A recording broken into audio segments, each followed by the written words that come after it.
sunrise, new day's dawning, and it's calling you and me, where the mighty Mississippi flows by Memphis, Tennessee. We've got woodlands, fields, and water. Hey, there is no better way. You can find out all about it on Outdoors with Larry Ray. Make some time, take the family, ask a friend, but don't delay. Listen up and learn about it all. Outdoors with Larry Ray. Listen up and learn about it all.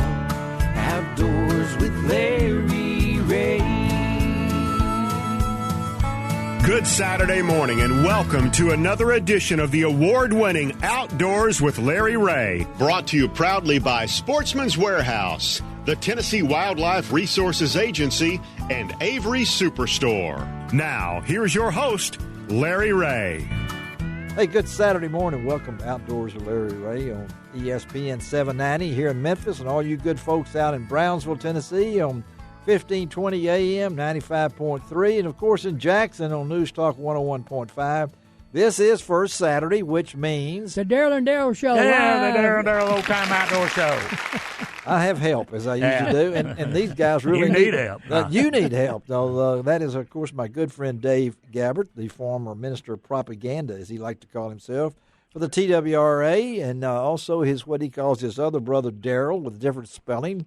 And of course, it's Gene Smith, our hunter education guru, guys. Good morning. Glad to have you here. Doesn't seem like it's October already. Well, it feels better than like did. July. It's getting better. Finally, we just had a 2-month August. Yeah, let's. And I know this guy we're going to talk with right out of the chute because it's a subject that a lot of people have asked about. We're going to devote a portion of today's show to the opening of the deer season. It kicked off last Saturday with the bow season. Of course, I'm anxiously awaiting the muzzleloader in October the 28th on a Monday, if you can believe that. But we're going to talk to a guy right now that been dealing with deer processing for about a decade, about 10 years, but also full-time job, and we salute him for being a Shelby County Deputy Sheriff. Anybody that takes care of us, we salute, and we're glad to have Dave Payne on with us this morning. Good morning, Dave. Good morning. How are we? We're doing great, buddy, and I know a double-duty guy like yourself, I really want to talk because later in the show we're going to talk to talk a little bit about what's going on with the communication part, the Hunters for the Hungry, and all those different kind of things. But let's talk to you as a deer processor, Dave, and you've been doing this for a while.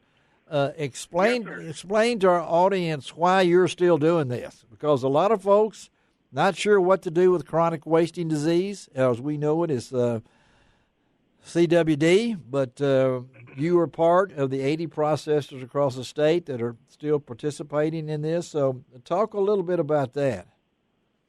Well, we believe in the program. The Hunters for the Hungry program is a great organization. Can't say enough good things about Matt Simcox and them guys up in Nashville that run that program. And I look at it like I grew up and needed programs similar to this. So if we can help the community any way we can, we're all aboard. We're all for it. And now, as a deer processor, there's other ones that have dropped out, not just from the Hunters for the Hungry program, but just dropped out completely. I know you're one of the few, so talk about what this season's going to be like and what it's been so far, and you're still going to be doing it. So talk a little bit about that. Well, it's going to be a learning experience, to say the least, for everybody. There's a couple different protocols we had to change with, we were never a bone-in cut processing place anyway. From all the research that I've done and everything, the problem lives in the spinal cord and in the lymph nodes of the brain. Right. So we like I said, we've never been a bone-in cut facility, so we've deboned everything for our customers anyway.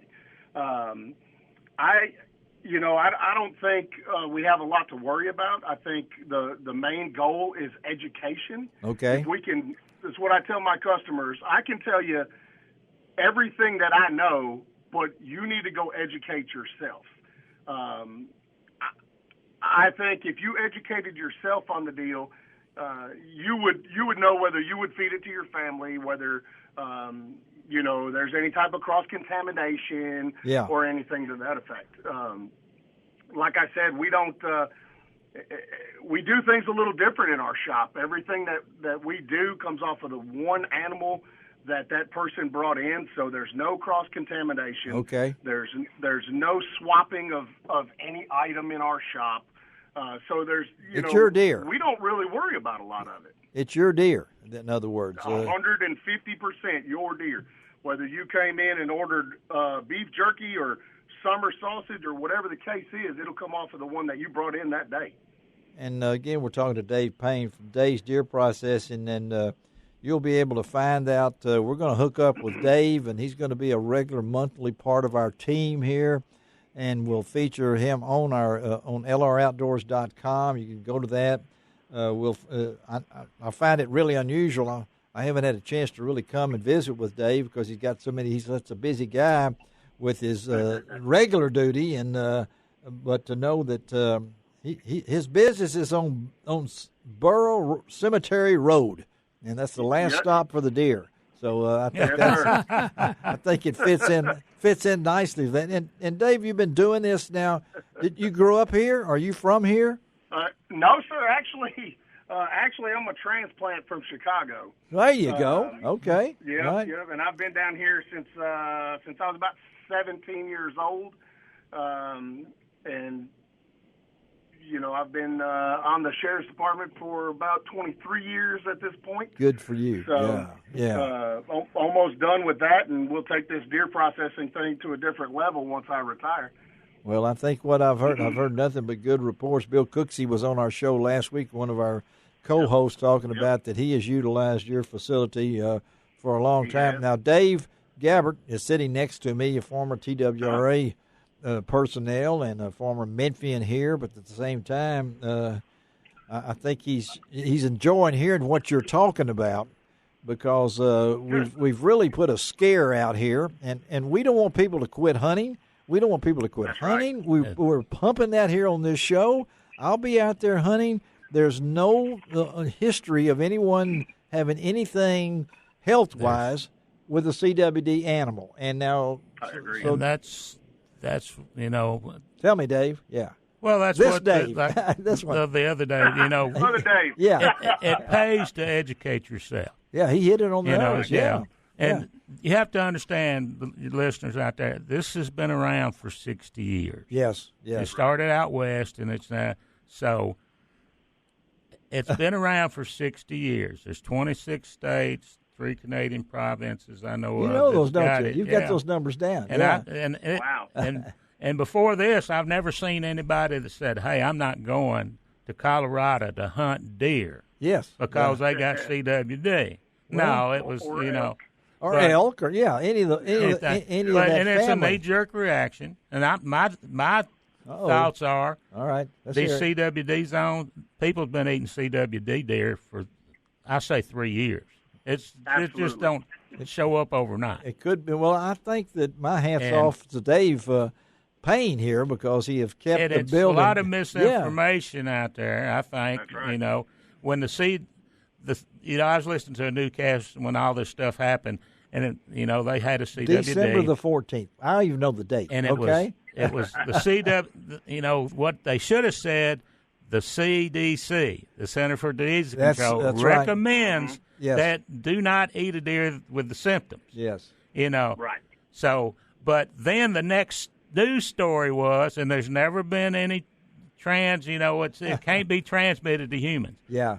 But the very next story was 150 people came down with E. coli poisoning from eating hamburger meat. Oh, come on. And, and the CDC recommends that you cook it thoroughly. Cook it thoroughly. Yeah, that's all they said, so I'm going, well, what's wrong with this picture? Well, I'm just, we only got a couple more minutes, and I really want to, I got my hunting guide. 5 pages are devoted to CWD. 5 pages, and so we got a man on here that's going to process it. He's going to be in business. He's in business now. He takes the whole month of November because he believes in what he's doing. So, Dave, I know I looked, and the last count, as of Wednesday, 1,400 and something deer killed across the state since last Saturday, 167 in West Tennessee, 167. Mm-hmm. Now, I don't know what that compares. I don't know if you've had many deer brought into you yet. Well, we've been kind of slow with this weather. There you weather. Go. Okay. It's the hard weather. to get out in that bow stand and fight off them mosquitoes and snakes.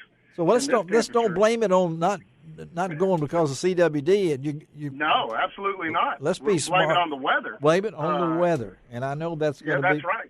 Well, I'll tell you, I've done an unscientific poll from quite a few of my customers, and there's more people that are not worried about it than there's people that are worried about it. I like that. So this is the all right, you guys are listening to this. Like I said, this is where I'm going to take my deer. I'm really trusting in Dave and what he does. He's on that Fayette County, Shelby County line. He's been there for 10 years or so. So Dave's Deer Processing. And your number is 870-2819, 1365 Burroughs Cemetery Road in Arlington. All that will be posted on lroutdoors.com. And, Dave, I'm going to be seeing you, buddy. And I'm going to get all my listeners to say this is the place to take it, okay? That sounds great. All right, Dave. Thank you, buddy. Go back to whatever you're going to do on this Saturday morning, but we'll be talking to you real soon. I'm going to be out to visit with you, too, okay? All right, sounds good, Larry. Y'all have a great day. All right, thank you, Dave. All right, Dave Payne from Dave's Deer Processing. What a way to kick off the show. Thank you, Dave Gabbert, for shipping in there and doing that. All right, we're going to switch gears. I know it's early in the morning, but we're going to talk to a young man who at one point probably was going to quit the game of bass fishing, and he recently won a big tournament, and what a story he's got. We're going to come right back and talk to bass angler Carl Wilkinson, and you're not going to want to miss this interview. Be right back.